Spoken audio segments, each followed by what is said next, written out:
Hey everybody, Shane here, Shoebox Legends. Thanks for stopping by the channel for a COMC Rummage today. Gonna go through this Wilson certified box where I have a bunch of pickups from COMC.com. I have a new order coming in from them, so I need to make a little bit of space in the box here. So let's pull some of these out. We're gonna start with an Upper Deck Masterpieces framed parallel of Mark Messier. These are gorgeous. Upper Deck did these sets in the late 2000s. In baseball. I think they did baseball, basketball, football, and hockey. And love these framed parallels. It's a little bit tough to make out in the penny sleeve, but the border of this card is actually elevated to form what really feels like a frame around this painting. And a great shot there of Messier, who you don't hear a whole lot about hobby-wise. I don't seem to in my circles, but one of the great leaders in the history of hockey. And how about a basketball card next?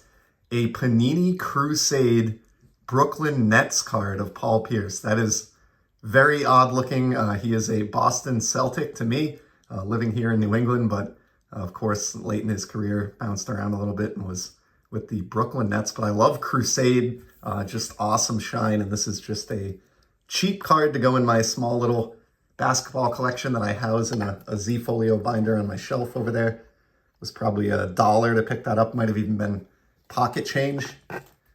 Next up, here's a cool one, a 53 Topps set build edition. I've been kind of slowly plodding away and plucking away at both 53 and 55 Topps baseball, and need this Paul LaPalme for the Pittsburgh Pirates. Nice clean copy here. I haven't looked in quite a while, like it might have even been a year now or longer, so I don't know if it's still the case, but I used to be able to find copies like this for $3, maybe $4, somewhere in that range. And low number cards, obviously not high numbers or Hall of Famers or anything, but a good way to get a chunk of the set built over time. So happy to see that one. Maybe next year I'll ramp up my 50s set pursuits, and almost on cue, here's a 55 Johnny O'Brien. Would probably pick one of these out with a little bit better centering today. Bought this one many years back. It doesn't even have the paper receipt. So this one has been in the cheese box for probably 5 years, if you can believe that. So Johnny O'Brien for the 55 set. So new additions to really the only two 50s sets that I'm even half considering pursuing in today's Rummage. So that's kind of cool. Here's a buyback card. I've shown these a few times now from Allen and Ginter. In 2015, they did these wonderful framed buybacks. So these were Allen and Ginter minis from prior Allen and Ginter releases over the first 10 years of the brand, or the reinvention of the brand, I should say. And they're stamped and then put in these great frames. So, we started with the Mark Messier framed card, and here we have a framed card on the baseball front and a buyback, no less, Trevor Hoffman. Great pitcher and sneaky cool card. I'm always looking to add Hall of Famers or star players to my collection of these mini framed buybacks, but you don't run across them all that often. It's been almost 10 years now since the 2015 Allen and Ginter set came out, containing those buybacks, so they're difficult to track down, especially big name players. How about a soccer card next? We seem to be really touching on everything today. Harry Kane, great player, formerly of Tottenham Hotspur. He's no longer with them in the Premier League, but he still plays for the English national team. And just an absolute sniper. Had he stayed in the Premier League his whole career, I think he would have set the career goal record for the EPL. That won't be the case now, but definitely a sniper and a fun, cheap guy to collect. And that one will be heading into my soccer card Z Folio after today's video. We saw 53 and 55 Topps. How about a 56 next? I don't have nearly as many from this set. But when I find an example that looks like this one for just $1 or $2, it's kind of hard to pass up. I love the colors here. Ernie Oret, I don't know anything about him. Outfielder for the Nationals, but just a great looking card. Love those glasses. And of course, if you're showing a 56 Topps card, you kind of have to show the back. Great cartoon there. Just awesome, awesome stuff. Love seeing some discount vintage coming out of the COMC box here. Here's a cool Xander Bogarts card, and I can tell you I bought this one a long time ago. There's, again, no receipt here. This is a years old purchase. But I have a question here. Like, call me crazy. Oh, no, I guess it is. At first, I didn't think that was actually Xander Bogarts. This is a young Bogarts here. This is a 2013 Topps Tribute card from the World Baseball Classic. And those of you that collect him know his rookie cards didn't come until 2014 Topps. In fact, I have a crazy story coming up on the channel about a 2014 Bogarts card or two that I was able to flip recently. And the results of that were really, really insane. But here's a pre-rookie in his Netherlands uniform. Great shine. Big fan of the World Baseball Classic. Just like that tournament. Doesn't look like this is a numbered card or anything, but just a cool one for the Xander collection. Unfortunately, it's a little bit thick compared to a standard card, so it's not really going to work out in the Xander Z Folio. So I'll have to get a top loader or something for that. Here's somebody we have not seen on the channel often, but I love these Future Stars insert cards from Topps Chrome, and grab this Trey Turner. Really great player. Doesn't seem like, at least in the circles that I'm in, he gets a ton of hobby love, but just enjoy this card. And like everything we're looking at today, really cheap pickup. I think this was like 40 cents or maybe 50 cents, so can't go wrong at those prices. Next up, we have hockey. Back to hockey here with an Artemi Panarin O-Pee-Chee Retro rookie card. The Breadman, great assist and setup guy, routinely near the top of the league in terms of assists and points, and I think destined for the Hall of Fame in the future. Began his career with the Blackhawks, and this is a retro, as I mentioned, kind of a throwback. When O-Pee-Chee does these retro cards, they're not based on an actual hockey design from the past. It's sort of a reimagined or an imagined, what a design from the past could have looked like. But pretty cool Panarin there. He does not get a lot of hobby love either. We got another Paul Pierce, second one of today's episode, but in this case, he's in the more familiar to me Celtics uniform, and a great red and green prism here, wave prism from Panini. I've got like a whole page of different versions of this card going in my Basketball Z Folio just because I like the image. I'm a huge fan of Panini Prism just in general, and just really dig that one. So great Paul Pierce card there.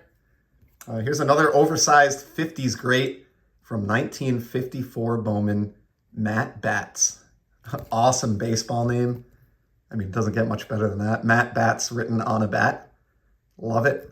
And 54 Bowman is another one of those sets where just, over time, many years now, probably 15 years, just here and there, picking up one, picking up two, adding the occasional graded Hall of Famer. Probably getting, I bet you I'm 30% of the way through this set, maybe 40%. So will I ever get there? I don't know, but regardless, love that Matt Batts card. He's going to go up in the background with a name like that. He is certainly worthy of being part of today's display. All right, we'll do at least a few more here. We're at the 8-minute mark. Here's a Sebastian AO speckled rainbow foil. I've talked about these before. Really talented player, great leader.